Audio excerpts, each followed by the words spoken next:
Remember that you're working to create a radially symmetrical design, so you definitely want to start with the center so that your design can be centered in your bowl. I've made all of the pieces that I need, and I'm starting with the acorn cap right in the middle. And then I'm going to arrange all of my pieces that I've made around, and I want to make sure that my design is face down.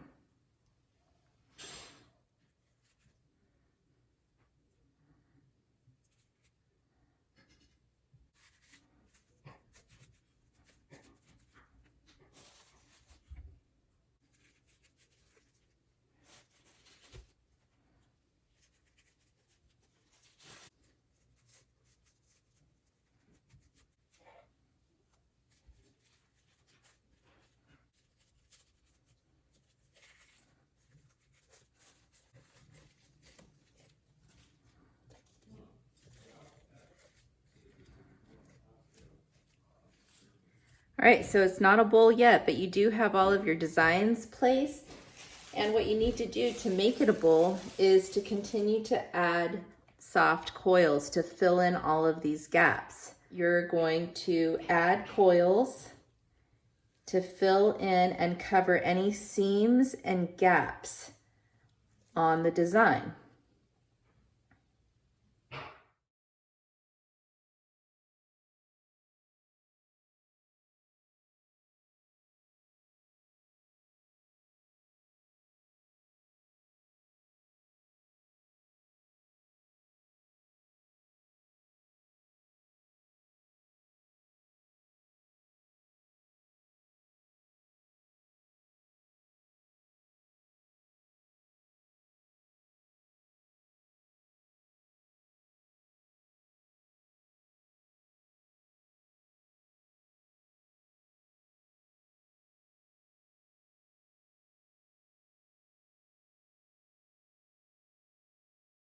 I'm ready to take a closer look and see where there are holes or near holes and maybe add just a little bit more clay to those spots. So I see it's a little bit depressed in here.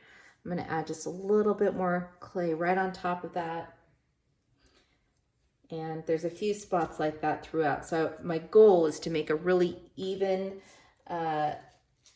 thickness throughout the whole thing.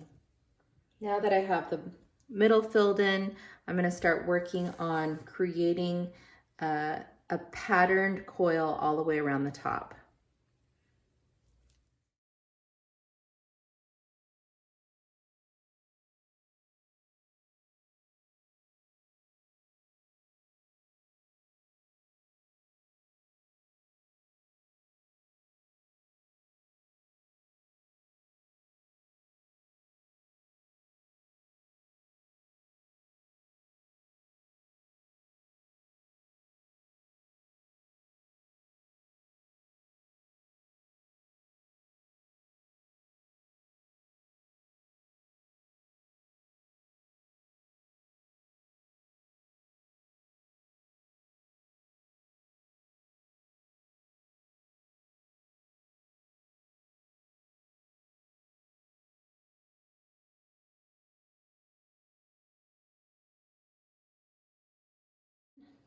So I'm just adding a bit more clay here and there to make it very even at the top.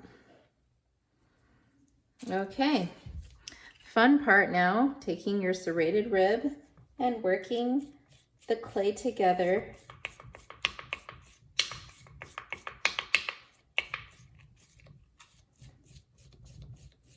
and melding all those coils together as much as you can. And with the serrated rib, you can kind of bend it just a little bit and it'll make it stiffer. And what you're trying to do is move the clay just a little bit with that serrated rib. So this is slow so that you can really meld the pieces together without ripping the coils up from the bowl. If you go fast, you can rip your coils up and you're going to ruin your design. So work from the center and try to do it systematically. as you go up the sides, making a nice smooth interior of your bowl.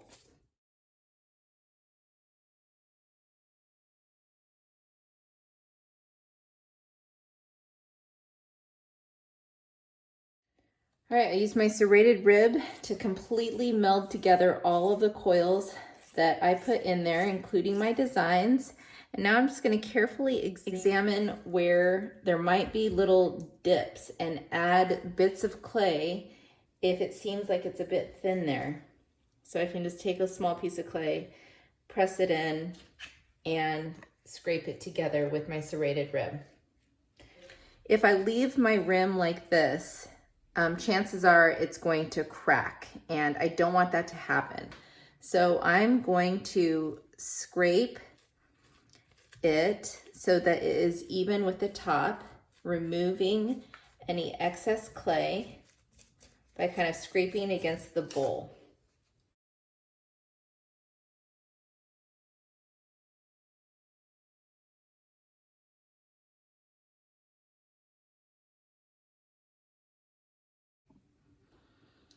Once I've scraped the rim down with my serrated rib to make it nice and level, I have a place to attach a rim.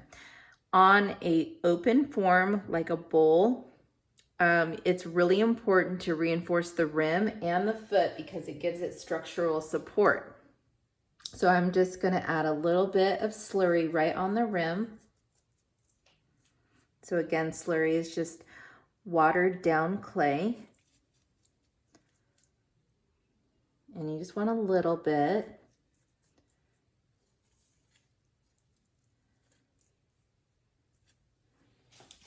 And I'm doing this technique because I'm using very soft clay, but I really want this rim to stay well attached.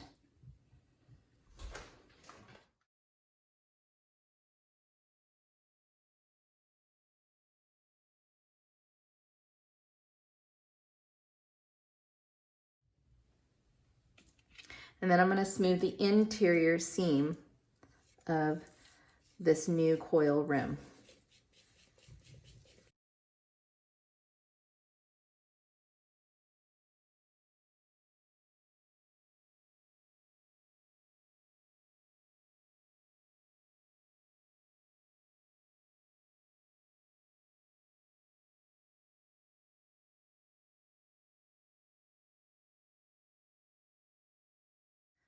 The next thing I'm going to do is I want to smooth this all out so it's actually a functional surface. So right now it has a lot of texture on it and we don't want that. So I'm going to use that blue rubber rib and I'm just going to smooth everything out with the blue rubber rib until there are no textures at all.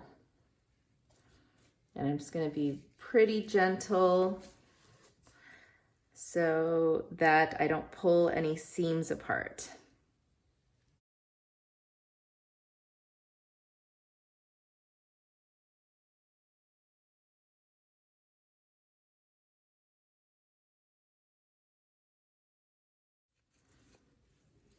Lastly, once you've filled in any little divots and smoothed everything out as much as you can with a rubber rib, you can do final smoothing with a barely damp sponge. It's really important not to add too much water at this stage.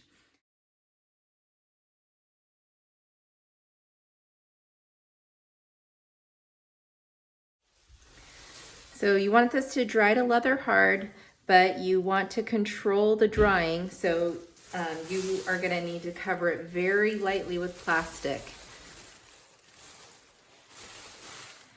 Maybe uncover it for about an hour at a time until it's leather hard.